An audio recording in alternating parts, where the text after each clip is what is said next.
CUT 2024 की तैयारी करने वाले सभी बच्चों के लिए एक गुड न्यूज निकल करके आ रही है, एक अच्छी खबर निकल करके आ रही है। अच्छी खबर यह है कि अभी कुछ दिन पहले जो है लोकसभा की डेट अनाउंस की गई है और जैसे ही लोकसभा की डेट अनाउंस हुई आपके मन में तरह तरह के सवाल चलने लगे कि क्या हमारा एग्जाम पोस्टपोन हो जाएगा क्या, क्योंकि इन्होंने जब फॉर्म के साथ इन्होंने डेट शीट दी थी तो उसमें लास्ट में मेंशन कर दिया गया था कि लोकसभा के डेट के हिसाब से हम एग्जाम की डेट को आगे पीछे कर सकते हैं। ठीक है, इन्होंने ऐसा कहा था।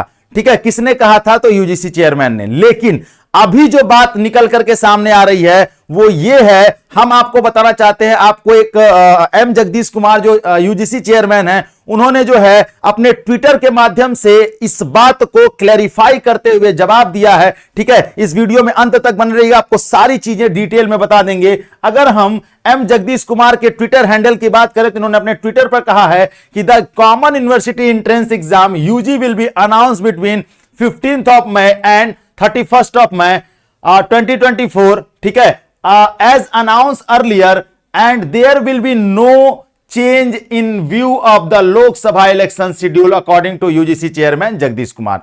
एम जगदीश कुमार ने साफ साफ कह दिया है कि भाई एग्जाम हम पोस्टपोन नहीं करेंगे।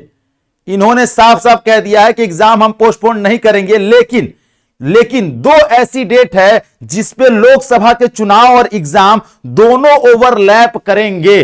तो इन्होंने क्या कहा है, इन्होंने भी इस पर भी इन्होंने अपनी सफाई देते हुए साफ साफ आपकी सारी दुविधाओं को दूर करते हुए कह दिया है कि इन्होंने कहा है कि NTA will be conduct CUET UG as announce earlier between 15th of May and 31st of May 2024. In this period, two date overlap with the election date 20th of May and 25th of May। मतलब दो ऐसी date है, 20 मई और 25 मई की जो date है वो आपके एग्जाम और चुनाव दोनों की डेट को, इलेक्शन की डेट को जो है ओवरलैप कर रही है। तो इसका सलूशन भी इन्होंने बताया है। सलूशन क्या बताया? इनके तीसरे ट्विटर पे पहुंचेंगे। तीसरा जो ट्वीट इन्होंने किया था, इन्होंने कहा है कि after the last date of filling out applications on March 26, 2024, 26 मार्च को जो लास्ट डेट है फॉर्म भरने की, जब लास्ट डेट खत्म हो जाएगी तो we will be know the number of student registered for CUET UG.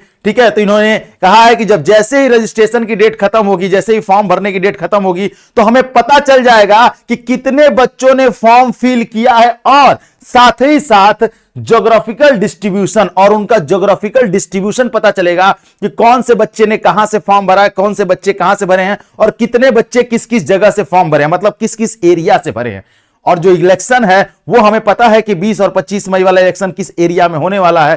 तो फिर क्या कहते हैं based on this date and the election date NTA will announce the date sheet of CUET UG between 15th of May and 31st of May। ठीक है, तो इन्होंने कहा जैसे ही हमें पता चल जाएगा कि किस किस ज्योग्राफिकल एरिया से कितने फॉर्म आए हैं और जो इलेक्शन होने वाला वो किस एरिया में होने वाला है, उस हिसाब से हम जो है डेट जो है वो अनाउंस करेंगे एग्जाम की। तो यानी एक बार ये और डेट अनाउंस करेंगे, लेकिन इनके हिसाब से इन्होंने साफ साफ कह दिया है कि लोकसभा को देखते हुए किसी भी तरह का जो है आपके मन में जो दुविधा पली हुई है कि एग्जाम पोस्टपोन होगा, इन्होंने साफ साफ कह दिया मैं पोस्टपोन नहीं करूंगा, मैं एग्जाम करा के रहूंगा। इतना दृढ़ निश्चय ये बोल रहे हैं। ठीक है, पहली बार ही बोल रहे हैं, पिछली 2-3 बार में तो इन्होंने ऐसा कुछ दृढ़ निश्चय बोलते जरूर है। अब देखिए क्या ही करते हैं। ठीक है, लेकिन अगर इन्होंने कहा है तो ये ऑफिशियल अपडेट है कि इनका मानना है कि एग्जाम पोस्टपोन नहीं होगा। हां, जो दो डेट ओवरलैप कर रही है उस पर ये विचार करेंगे कि कैसे उसको कराएंगे, लेकिन वो तब करेंगे जब लास्ट डेट खत्म हो जाएगी। ठीक है, और बाकी इसके अलावा कोई भी अपडेट आपको चाहिए तो आप जो है हमारे इस चैनल पर बने रहिए, क्योंकि सबसे पहले आपको अपडेट हम जरूर पहुंचाएंगे और ऑफिशियल पहुंचाएंगे। फर्जी अपडेट ना हम देते हैं, ना हम उसमें विश्वास रखते हैं। ठीक है, बाकी कोई जानकारी चाहिए तो नीचे नंबर है, आप उस पर फोन कर सकते हैं, आप उस पर मैसेज कर सकते हैं। ठीक है, चलिए तब तक अपना ख्याल रखिए, जहां रहिए, जैसे रहिए, स्वस्थ रहिए, मस्त रहिए। और हां, सबसे बड़ी बात क्या है, खूब पढ़िए, क्योंकि पढ़ने के अलावा अभी कोई विकल्प नहीं है। तब तक के लिए धन्यवाद। जय हिंद।